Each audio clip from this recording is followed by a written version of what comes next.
So this is the Mystery Ranch Rats Pack Jumpable. So you're gonna have to bear with me because the lighting in my room sucks. So I'm gonna pull in and pull out a lot. Wait, that didn't sound right. Who cares? I added 2 Molly pouches to it, and we'll go over that in just a second. But let's go over the exterior of the bag and just generally how cool this is. Because I used to have an M9 assault medical pack, and it was like really slim, like that thick. And I had a video or two of it. I think I still do, and I ended up changing the loadout on it anyways. Pardon the background noise. Let me turn my pause my laptop show here. And what the hell? Okay. There we go. Sorry about that. So, a couple of things right off the top of my head that I want to point out. These straps actually lock themselves down. You have to push on them to loosen them up, and it's more of a two-handed operation. But I'm really digging these straps. They're just freaking awesome. Now this is the Rats Pack jumpable model. So when you look at the bottom of the pack here, you got your attachment points, you know, for your parachute H harness, and on back to these straps, they're completely removable. Basically because you could put the whole nice frame on this, which I don't have because I just didn't feel that I needed it, and now looking at it, I might actually have wanted to get the nice frame. So yeah, kind of kicking myself. Before we get to what's in the bag, I'm going to talk about how padded this is. Now, I've worn this pack with a plate carrier on, and it is just phenomenal. It is like there's no sideways shift. It breathes. Well, most packs don't breathe. This thing breathes pretty well for the size that it is. And the other thing, this yoke that it has on it actually has a hard frame sheet in it. It's completely adjustable up and down, and the yokes are actually sized according to your height and torso, which is pretty cool. And the shoulder straps themselves have these stiffeners, because you know how sometimes shoulder straps just kind of crunch up, but you can see that there's stiffeners here. Like there's like hard flexible plastic here. It's malleable, but it's still pretty stiff. It maintains its, so you don't have that constriction point. You just have spread out padding that's holding down. The waist belt's removable, but I left it on there in case I need to like buckle it down inside of a platform. These pads are ridiculous. They really bolster things. Got a handle here and here. A sternum strap. Another handle right here. And then now we're going to move on to the main part of the bag and how I have it set up and why. So basically, as we get into this, I'll explain how and why I have things going the way they are. Like this clamshell pocket on the top completely opens up, and in here I have 6-inch Coban. I already have it dog-eared. It's kind of a pain in the butt to get out, so I'm gonna end up swapping that for ace bandages. 2 abdominal dressings, extra H bandages. I'm a big fan of the H bandages. Each zipper has these toggles, and when you close the bag back up, you could run the toggle through, and it'll be, you know, locked in place and good to go. So this way, you know, it doesn't come undone. So the reason I have these pressure dressings up in here is they're extras. I keep all my pressure dressings pretty much outside here, here, and here. So this is all trauma bleeding stuff. And then in here I have 2 500 IVs with everything I need for them. I have I've got 6 500 bags for a total of 3 liters of fluids. I know it's a bit heavy, it's a bit much, but this bag is designed. I have this bag set up so I could handle a little bit more than just one patient. That's why I kind of have doubles of almost everything. I'll set this up here for a second, and in the bottom here, we're going to get into the bottom pouch, and this bottom pouch is very similar to the bottom pocket that the M9 assault medical bag has. You know, you put your traction splint in here, which is what I did, and I also put this Sotec Davis emergency airway roll, which I am a complete fan of, because you've got a handle here that says Airway, so there's no confusion there. And then you just unroll it,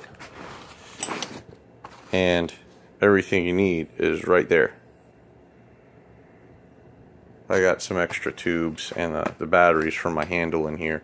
I keep the batteries out of the handle because I don't want them to pop. You know, I don't want it to blow inside the handle. If you've ever had that happen, you'll get it. So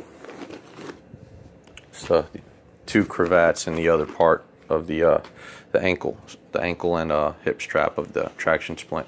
Now, this pack has this window here that you could, you know, unvelcro and lay down flat, which is just like the TSSI M9 bag. So I was immediately very, very grateful for that, because I could, you know, take everything out of here, stage things lower, and then, you know, move things around some if I want to. I could change this according to whatever it is that I'm doing.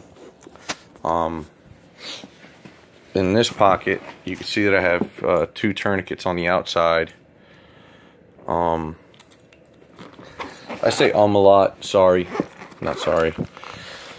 And then everything I need, you know, bleeding and chest seal wise. I got chest seals, IV starting kits, iodine swabs, extra catheters, tourniquet, chest decompression needles, tape, a pair of gloves, cell locks, pressure dressings, Curlix, and yep, that's pretty much everything with the tourniquets on the outside. And it closes right back up with a little bit of work. I'm just going to close it halfway for now because I got one hand I'm trying to hold the camera with. I think after I do this, it's going to be Miller time. Okay. I'll just leave things open as I go. Forget about it. So, these outside pockets are literally sized perfectly for an IFAK. You can fit your tourniquet, quick clot, you know, Curlix or 2 Curlixes, you know, the vacuum sealed ones if you want, and chest seal and everything in here perfectly. What I have in here is quick clot, pressure dressing, Coban, and 2 Curlixes. So without this pocket here, I have 1, I think it's 2, 3, 4 pressure dressings. So, because, you know, 1 for every limb. And then in this pocket, nothing too crazy. I've got blood pressure cuff, stethoscope, casualty tags, pulse oximeter, and a Ziploc bag full of gloves. And it all fits in there nicely. And I thought about writing on it, and if I have to use this bag, it's because, you know, the IFAKs that my teammates have are already depleted. So no one's really going to help me as much as they're going to wait for rescue. So I'm pretty much on my own with this. So I've got 2 extra tourniquets here, and this actually is built onto the bag. I'm really, really impressed with this. How it's just an elastic loop and sewn on. So you got shears and 2 tourniquets, right? And then it completely unzips on both sides, clamshell opening, and all your modules are right there.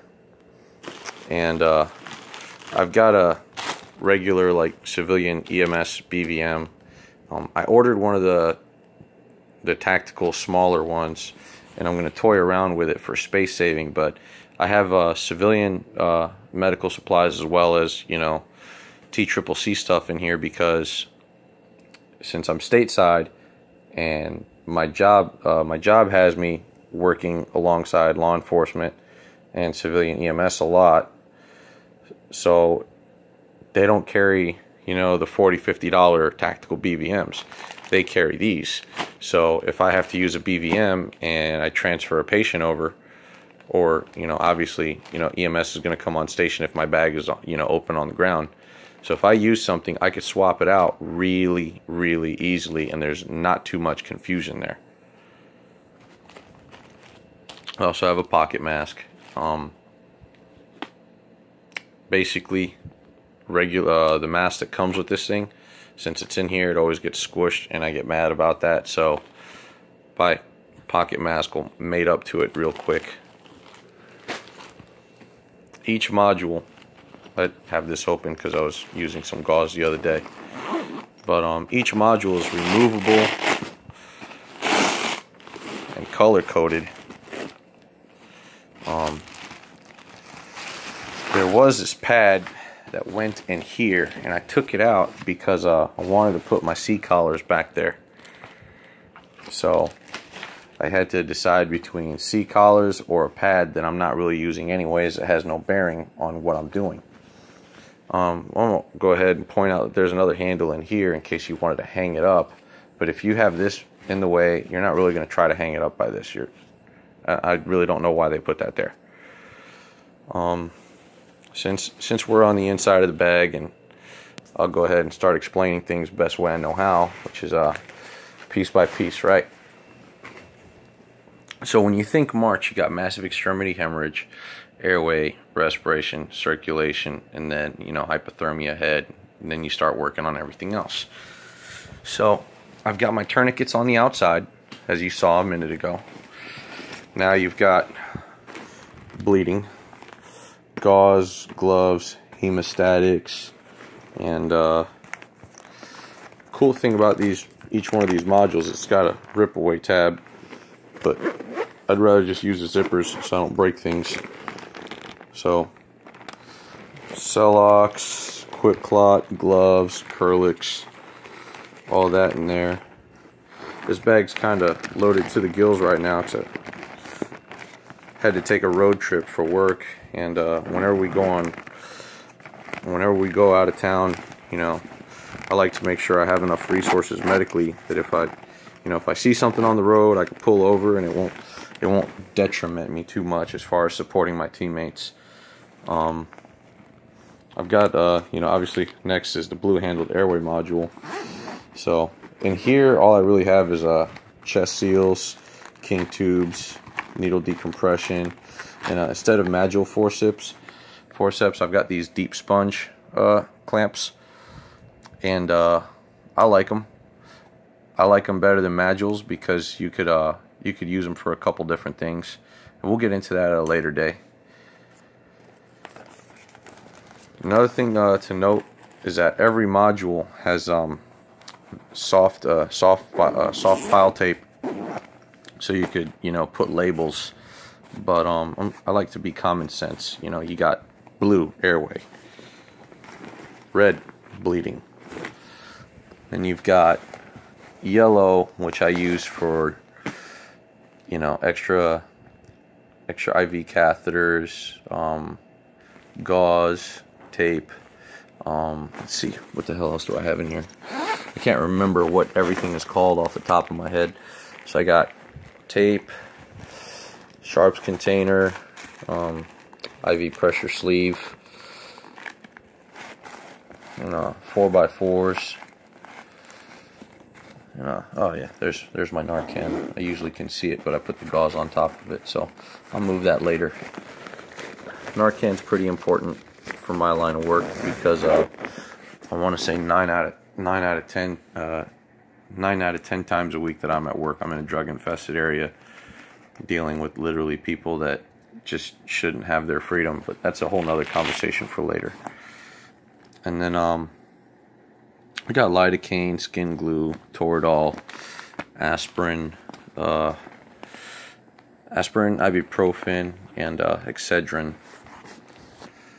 And then each one of these modules, of course, is removable, as earlier mentioned. And on the sides of the pack, you got sleeves here for SAM splints, which I have one on each side. And each IV module will hold two 500 each. Each module is removable. It will hold two 500 bags with everything you need for them, which I'm really impressed with this, because the way they have it set up is you have this handle here, right? And then you got the zippers go both ways, and inside, once again, I have everything I need, you know, for the IVs here. So I've got my Boa Band Tourniquets. Some people don't like them. I do. They work. It just depends on what you want to use and how good at things you are. And I'll be honest, I don't get to start IVs all that much, so the Boa Bands are a really good help for me. Now these modules on the inside have this little toggle, right? So you could hook up your IV bag and then hang the tubing out the bottom. And now you could hang this and you're done. You could visualize the IV as you go along. In case you have like a liter bag, this will protect it. And once again, I have the same setup on both sides, so the cool thing about having it set up the same way is that if I have 2 patients, or even 3 patients, 4 patients, I could just grab this. I got 2 people that need IVs. Cool, I got everything I need for that right here.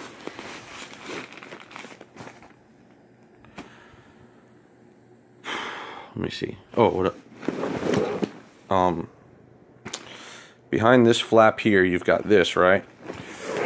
There's this little pocket in here, and can't really see in there, so I'll just start pulling stuff out. Like I got skin stapler, instrument set, little PPE kit, drapes, towels, bag, and then real basic first aid stuff, so I don't have to go digging through everything. It's just right here. Band-aids, and then that's it. That's all. And I'm really content with this bag, because it retired my Stomp 2 bag, which is sitting over there empty and just all dead. So if you have any questions about, you know, how I have the bag set up, or, you know, prices or anything like that, feel free. I'm really, once again, Mystery Ranch really did it great with this bag.